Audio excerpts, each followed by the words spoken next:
When we speak of beauty in oneself, we often speak of spirits, the journeys we take in our lives and the powerful ways we stretch our souls and our hearts. In fact, when Laura first approached me to speak, I immediately thought of laughing with my children, the way it feels like the sun and the stars stretch themselves around that sound and then shine even brighter. I thought of the limitless love of my best friend and how beautiful life feels when she and I finally are able to sit down just to talk. I thought of my village here, the deep connections I've made with people over the years. I thought of my sister's work in the ICU at McCady Hospital. I thought of Sunday dinners at my mama's, good morning texts, good night wishes, dandelion puffs, mountain streams, walking with my son. My list of beautiful things expanded as fast as I could hold on to a thought. It took me a few days and some continued conversations for me to discover there's another kind of beauty that we need to talk about. We need to talk about our bodies, our physical bodies, the literal shape of our beings. We need this conversation, my friends, and we need it far beyond today's service. So let me start it for us. Are you ready? I am beautiful, and you are beautiful. You are stunningly beautiful, and each of you take my breath away. We don't hear that often enough, do we? Sure, some of us are very lucky, and we hear it from our families on a regular basis. Almost all of us, though, hear exactly the opposite from a variety of sources every day. Even if we never pick up a magazine, we hear it every day. Case in point, I make a daily commute to Salt Lake City, an hour from door to door. In that hour, I pass 2 billboards telling me I'm too fat to be beautiful, but they have the diet and the surgical procedure to fix that for me. I pass another billboard for breast augmentation telling me that my friend is almost good enough to be beautiful, but she needs a few more curves. Meanwhile, the commercials on the radio remind me that body hair is definitely disgusting and needs to be lasered away. My glasses are ugly. My clothes need to be updated. My hair is too thin and too frizzy. And my blemishes need their chemicals so that I can finally be confident. The radio eventually returns to music, and I find myself thinking, sweet relief. Silly me. Every station is filled with music telling me I'm more beautiful only if I don't know it, or if I'm wearing cutoff jeans, but only if I'm thinner, reminds the billboard, or if my hair is blonde enough, or long enough, or.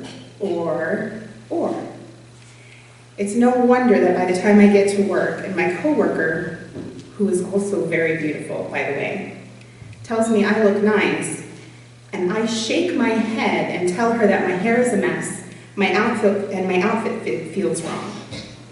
She compliments me, and I blow it off, unintentionally letting the words of a corporate society settle further into my skin than letting the words of somebody that I know and I trust.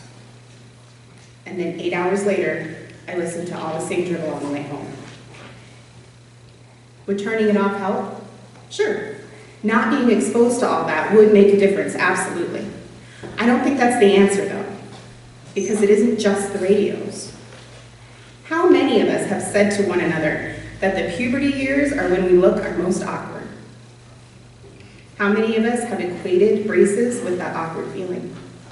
How many of us use the word awkward when we really meant the word ugly? How many of us think a teenager hurt us and still manage to feel beautiful in their skin? It isn't just the radios. It isn't just corporate America and the greed of companies profiting from our insecurities. It's us, too. It's the way we speak to ourselves and to one another without ever realizing it. It's every meme or photo online that we laugh at that singles out a way a person looks. It's every time we tell ourselves we need to lose 10 or 15 pounds or 100 pounds so that we can look good. It's every time we wish the crow's feet around our eyes weren't quite as deep.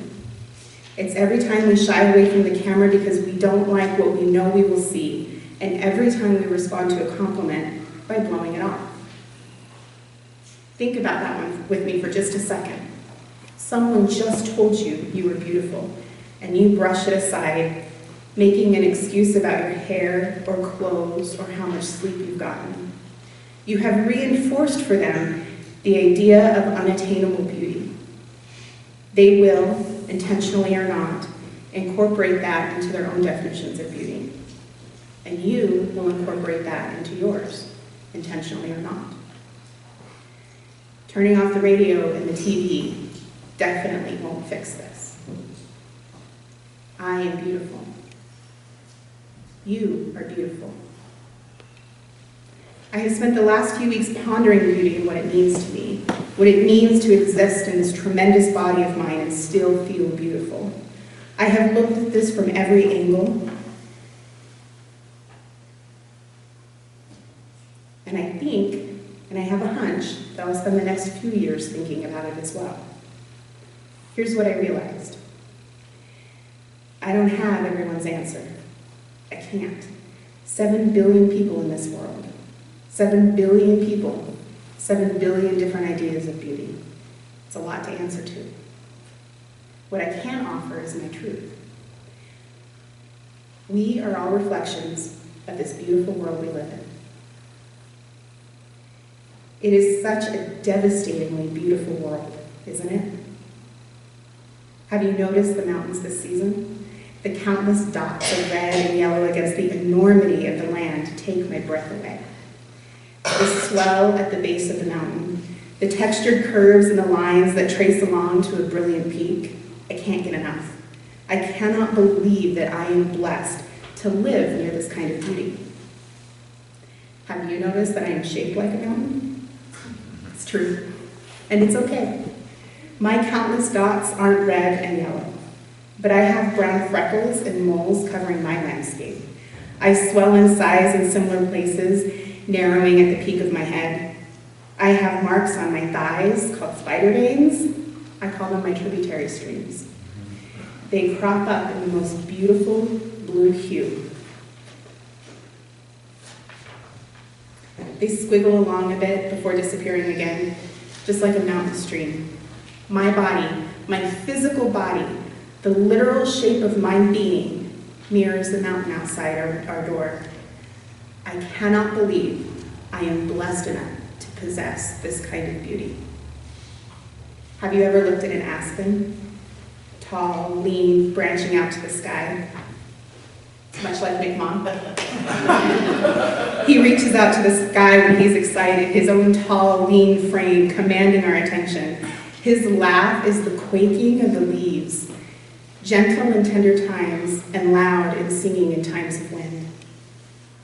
And then there's our beautiful Christina Charbonneau, my weeping willow friend. Her long hair drapes just like the weeping willow branches, her legs as steadfast as the trunk. When I was younger, my grandma and grandpa had a weeping willow in their yard, and when we would visit during the summers, I would hide close to the trunk, surrounded by these magnificent branches, lifting first towards the sky, then kissing the ground.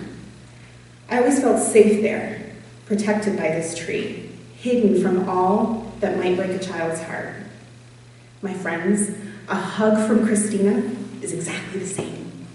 She wraps her willow tree arms around me, and I can feel her body telling me the same thing I learned in childhood. I am safe. I am protected by this tree, hidden from all that might break my heart. I look out among us and I see a landscape in our pews. We are hills, rounded and soft. We are plateaus, angled and straight. We have oak tree mamas with acorn toddlers. We have vineyards rich in color with their vines stretching out to touch us. I have seen the Mississippi deltas and stretch marks. I have seen scars shaped like the moon, bright red like the eclipse. My youngest sister, Amy, is one of the most beautiful people I've ever seen. She has desert skin. Eczema plagues her. When it flares, she doesn't feel beautiful or even normal. I haven't found a way to tell her that her eczema patches look like the red deserts of Moab. And though it's unimaginably painful for her, it is more beautiful than she ever realized. When her eczema is quiet, the skin shifts from the red desert to the yellow Sahara, even, lighter, and still just as beautiful.